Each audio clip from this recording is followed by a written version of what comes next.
All right, let's get down to brass tacks here. The American public, we're watching this Bowe Bergdahl situation, waiting to find out if indeed he's a deserter. Chuck Hagel made some interesting comments over the weekend on TV about getting orders. Well, let's play the audio clip from Chuck Hagel on one of the Sunday news shows. This is CNN.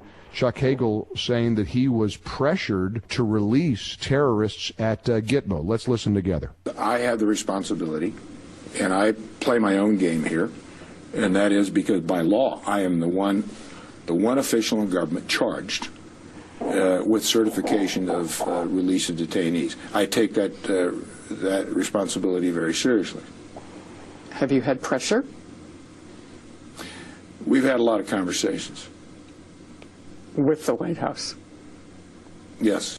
Very clearly. I mean, you could tell from his answer, he was clearly pressured by the White House to release these Gitmo terrorists. That's not a big surprise. I guess what's a surprise is Senator Lindsey Graham that Chuck Hagel would admit it on national TV. Well, I think it says a lot about Chuck, but it's an unacceptable construct for our nation. Politics and national security should be separated. In Obama's world, national security is politics in another form. Every time he's advised by his military to do something, whether to create a surge in Afghanistan, he gave the military about 80% of what they needed and set a timeline for the withdrawal of the surge forces because he's worried about politics.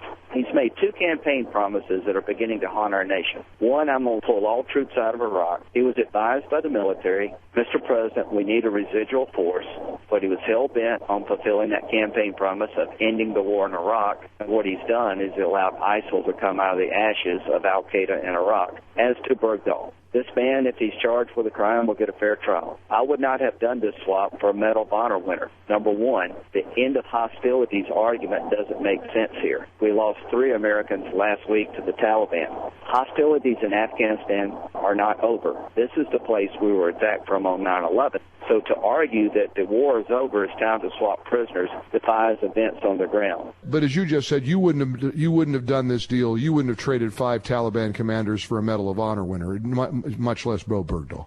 And the reason I wouldn't is because the war is not over. Mm-hmm. Can you imagine the releasing of the Dream Team, the fabulous 5 Taliban leaders, how that affects things in Afghanistan who's been fighting for 13 years to change course?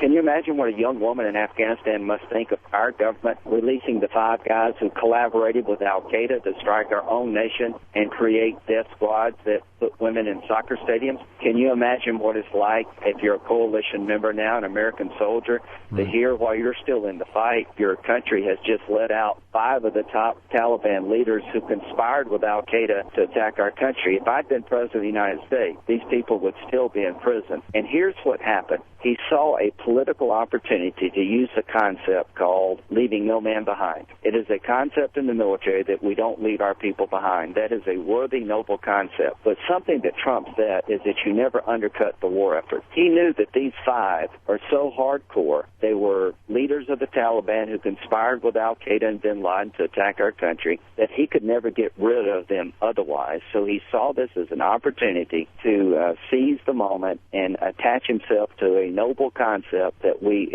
adhere to in the military, and he did it in a fashion that I think corrupted the process, was unjustified and dangerous to any member of the military serving